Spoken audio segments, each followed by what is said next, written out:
여러분 안녕하세요. 오늘은 여러분들이 정말 많이 기다리셨을 통역사 Q&A를 찍어보려고 합니다. 영상 시작에 앞서서 저는 한국외대 영어 통번역학과를 전공했고 서울외대 통번역대학원을 나와서 1년 동안 프리랜서 통역사로 일을 하다가 현재는 뉴욕에 있는 경제개발기관에서 직장인으로 일을 하고 있습니다. 2년 동안 통번역대학원을 다니면서도 통역사로 활동을 했었고 교수님들, 선배님들한테 들은 이야기들 그리고 일을 하면서 직접 겪은 이야기들 그리고 지금도 통역사 동료들이 있기 때문에 이 통역 세계에 대해서 가장 따끈따끈한 그런 이야기들을 들려드릴 수 있을 것 같습니다. 제가 인스타에서 질문을 받았는데요. 그 중에 몇 가지 질문을 추려서 오늘 이야기를 해보려고 해요. 자, 첫 번째, 가장 궁금해하실 거. 통역사의 수입입니다. 통역사의 한 달 수입은 얼마인가요? 라는 질문을 받았는데요. 결론부터 말씀드리자면 정말 천차만별입니다. 통번역 대학원에는 통번역 센터가 있어요. 통번역 센터 웹사이트에 가시면 정해진 정교율을 확인하실 수 있습니다.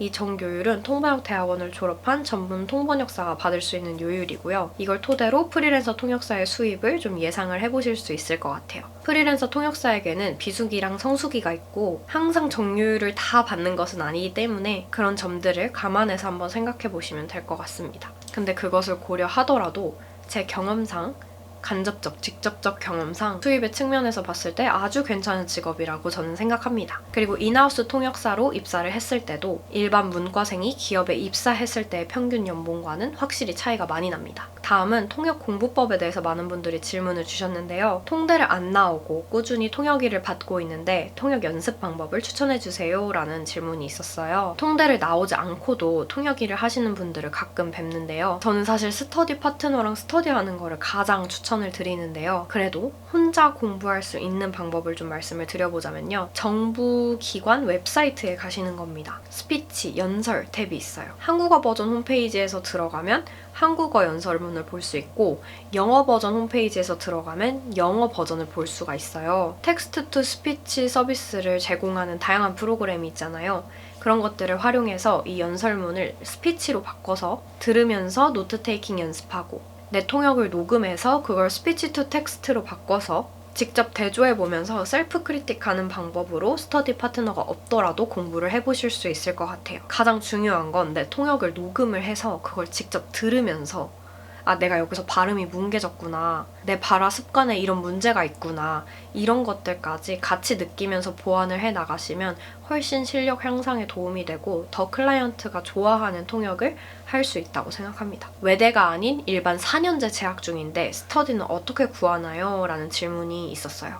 사실 통역은요, 스터디 파트너랑 같이 연습을 할 때 제일 많이 늘어요. 저도 왜 그럴까? 혼자 공부하면 안 되는 걸까? 이런 생각을 통역대학원 다닐 때 정말 많이 했거든요. 그래서 혼자 하는 방법은 없을까? 이렇게 누구보다 많이 고민을 했는데요. 결과적으로는 스터디 파트너랑 스터디를 많이 할 때 가장 많이 늘었습니다. 왜냐하면 누군가 내 통역을 듣고 객관적으로 크리틱을 해줄 수 있어야 하고 또 모범 통역이라고 할 만한 것들이 있어야 그리고 스터디 파트너랑 한 표현에 대해서 같이 고민해보고 공부해야 계속해서 더 나은 통역을 할 수 있게 되더라고요. 근데 스터디 파트너 구하기 진짜 어려워요. 이런 모범 통역 리소스를 구하고 자료 구하고 이런 것들이 사실 진짜 시간을 많이 잡아먹는단 말이에요. 그래서 스터디 파트너를 구하는 것도 있습니다. 왜냐하면 두 사람이 되면 자료의 양이 2배가 되니까. 제가 그래서 이런 니즈를 좀 파악을 해서 다음 달에는 미드나잇 소사이어티, 제가 운영하는 이 스터디에서 통역 클래스를 열어요. 제가 메인 리더가 되고 저랑 같이 미드나잇 소사이어티를 운영하고 있는 체린이가 서브 리더가 돼서 메모리부터 노트 테이킹, 순차 통역 그리고 간단한 동시 통역까지 제가 직접 사용했던 공부 자료들을 이용해서 통역 입문 스터디를 진행할 예정이에요. 심지어 제가 입시 때부터 통역대학원 다닐 때 그리고 실제 통역사로 일할 때까지 그 몇 년 동안 모아온 필수 통역 표현들을 제가 정리를 해놓은 게 있거든요. 그걸 전자책으로 제공해드릴 예정입니다. 또 저희 영어 스터디에 정말 장점 중에 하나가 잡담방을 운영한다는 건데요. 잡담방에 들어오셔서 소규모 스터디를 구하실 수도 있습니다. 이렇게 영어 공부에 열정이 많은 그런 분들이랑 모여가지고 스터디도 구성하고 이 영어 커뮤니티를 여러분들 함께 하셔서 활용하셨으면 좋겠어요. 자세한 스터디 방법은 제가 댓글에 링크를 달아둘 테니까 확인해 주시고요. 통역뿐만 아니라 원래 진행하고 있었던 일상회화, 비즈니스, 그리고 연음 리스닝 클래스까지 모두 준비되어 있으니까 웹사이트 한번 둘러보시면 좋을 것 같아요. 자, 다음 시역은 어떻게 하는 건지. 시역은요, sight translation이라고 하는데요. 눈으로 보면서 통역을 하는 거예요. 근데 문장을 처음부터 끝까지 다 읽고 시작을 하는 게 아니라 문장을 읽으면서 가야 하는 게 핵심입니다.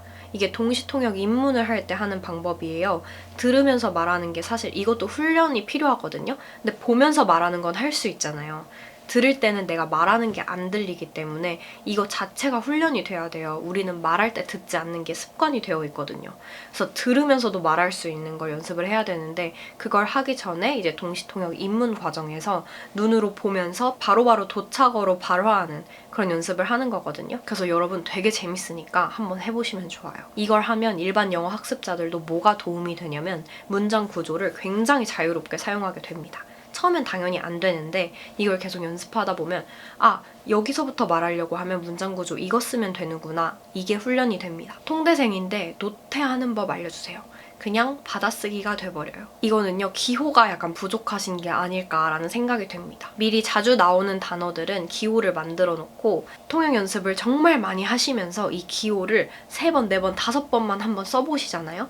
그럼 그 다음부터는 계속 그 기호를 쓰게 돼요.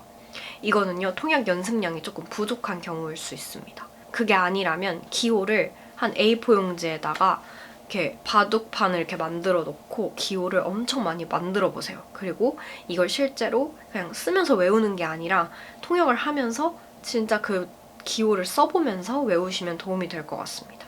그리고 기본적으로 순차 통역 노트는 이렇게 생겼는데요. 위로 넘기는 그런 노트이고 반으로 갈라져 있어요. 한 문장 노트 테이킹을 하고 나면 이렇게 선을 그어서 이 문장이 끝났음을 표시합니다. 제가 이전에 했던 노트 테이킹 보여드릴게요. 저도 좀 글씨를 많이 쓰는 편이에요. 제가 손이 진짜 빠르거든요. 근데 보면은 이렇게 선이 그어져 있죠? 이게 문장이에요. 한 문장. 그리고 여기 보면 제가 이렇게 딱 이렇게 그은 건요, 여기까지 내가 순차 통역을 했다는 뜻이에요. 여기까지 말했으니까 이 다음부터 이제 말하면 된다. 이런 게 빨리빨리 해야 할 때는 헷갈리거든요. 그래서 꼭 구분을 해주셔야 돼요. 한 문장 끝났다, 한 통역 끝났다. 그 다음 통역은 여기서부터 시작하면 된다. 왜냐면 이거는 한 장에서 한 통역이 끝났는데 가끔 가다가 이렇게 한 장 더 넘어가가지고 요 정도에서 끝날 때가 있단 말이에요. 그러면 여기까지 해놓고 이 표시를 안 하면 다시 여기서부터 시작하게 될 수도 있어요. 헷갈려서. 그렇기 때문에 이 표시를 해놓고 여기서부터 통역을 시작하는 겁니다. 자, 입시 때 가장 도움됐던 공부법 알려주세요. 저는 필사가 가장 도움이 됐어요. 통역 연습을 하다 보니까 고정된 문장 구조들이 계속 나오는 거예요. 당시에 저는 뉴욕타임즈를 읽으면서 제가 통역할 때 자주 쓸 법한 그런 문장 구조를 정말 세련되게 표현해놓은 그런 문장들을 발견을 한 거죠. 그래서 그 문장들을 계속 적었어요. 적고 그중에 내가 정말 자주 쓰게 되는구나 하는 애들을 추려서 시험 직전에는 20개 정도 만들었습니다. 그리고 그건 진짜 달달 외웠어요. 이 공부법으로 통번역대학원 1차 시험은 모두 통과했습니다. 통역 시험 때도 이렇게 깔끔한 문장 구조를 총알처럼 이제 장전을 해놓는 게 엄청 큰 도움이 됐어요. 자신감에도 도움이 되고 굳이 생각하지 않아도 세련되고 깔끔한 문장 구조로 말이 전달이 되니까 너무너무 좋겠죠? 대학원을 안 나오고 학부 통번역과로는 어려운지. 저는 대학교에서 영어 통번역학과 전공을 했지만 그런데도 통번역 대학원에 진학을 했습니다. 이유는 제가 대학교를 졸업할 당시에 제 통역 실력이 아직 통역사로 일하기엔 좀 부족하다고 느껴서 더 공부를 하고 싶었던 것도 있고 통역 대학원을 나와서 센터에서 일을 받고 싶어서 그랬던 것도 있어요. 그런데 요즘은 통번역 대학원을 나오지 않고도 통역을 하시는 분들을 굉장히 자주 만나는데요. 그런 경우에는 프리랜서 플랫폼을 통해서 일을 받으시는 것 같아요. 솔직히 말하면 커다란 정부 행사, 국제 행사 같은 데서 통역을 하기에는 통역대학원을 나오지 않고는 조금 어려울 수 있어요. 그치만 뭐 기업 행사, 인터뷰, 수행 통역 이런 것들은 많이 하시는 것 같습니다. 번역은 물론 정말 많이 하시고요. 다만 모든 프리랜서들이 그렇듯이 꾸준히 나를 찾아주는 그 클라이언트를 만들기까지는 좀 시간이 걸리는 게 사실입니다. 통역대학원에 발표 수업 많은가요? 정말 많습니다. 통역 수업은 100% 발표로만 진행이 됩니다. 매 시간 발표를 하고 모두의 앞에서 크리틱을 받는 게 통역 수업이에요. 정말 듣기만 해도 끔찍하죠. 발표 수업을 두려워하시는 분들이 많은데 저는 진짜 저보다 발표 수업을 두려워하는 사람은 없었을 정도로 대학교 때 발표 과제가 너무 두려워서 교수님이랑 1대1로 제 발표를 교수님한테 들려드려서 그 과제를 수행했던 적이 있을 정도로 발표를 싫어하는 정말 100% 내향인이거든요. 근데 그게 언젠가부터 저에게 너무 큰 한계처럼 느껴지는 거예요. 그래서 통대 입시 시절에 학원을 다닐 때 코로나 시절이어서 비대면 수업이 있었는데도 저는 일부러 학원에 나가서 마이크를 잡고 통역 발표를 하면서 이제 입시 시절을 보냈습니다. 처음에는요, 진짜 너무 떨려서 크리틱이 들리지도 않아요. 학원 선생님께서 이제 크리틱을 해주시는데 첫 한 달은 뭐라고 하셨는지 기억도 안 났어요. 근데 이제 점점 정말 익숙해지더라고요. 그게 극복이 됩니다. 이런 저도 통역사로 일을 했으니까요. 여러분 진짜 다 하실 수 있어요. 결국에는 다 익숙해집니다. 어떻게 일을 얻나요? 통번역 센터에서 얼마나 일감을 받을 수 있는지 궁금해요. 통번역 대학원을 졸업한 경우는 통번역 센터에서 일을 받을 수 있어요.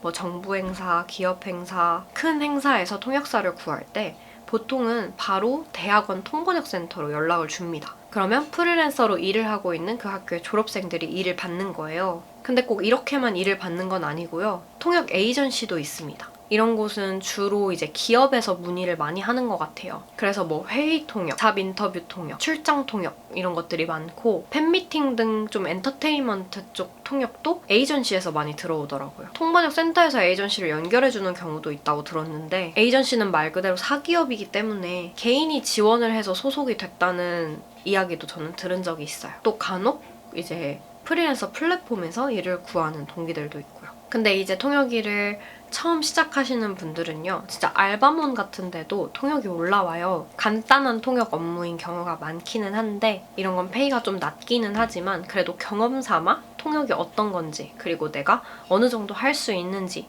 좀 보기 위해서 좀 현장에서 통역 경험을 쌓아보고 싶은 그런 초심자분들이 이런 거 한번 해보시면 어떨까 싶어요.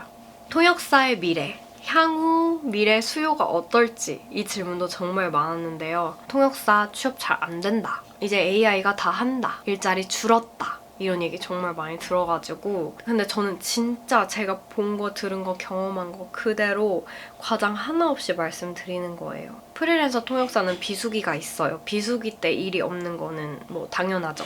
근데 성수기에는요. 일정 되는 프리랜서 통역사를 찾기가 힘들어서 막 고생을 하세요. 이게 진짜 현실이에요. 그리고 저희 학교 웹사이트에도 취업 현황이 정말 퍼블릭하게 공개가 되어 있어요. 가서 보시면 됩니다.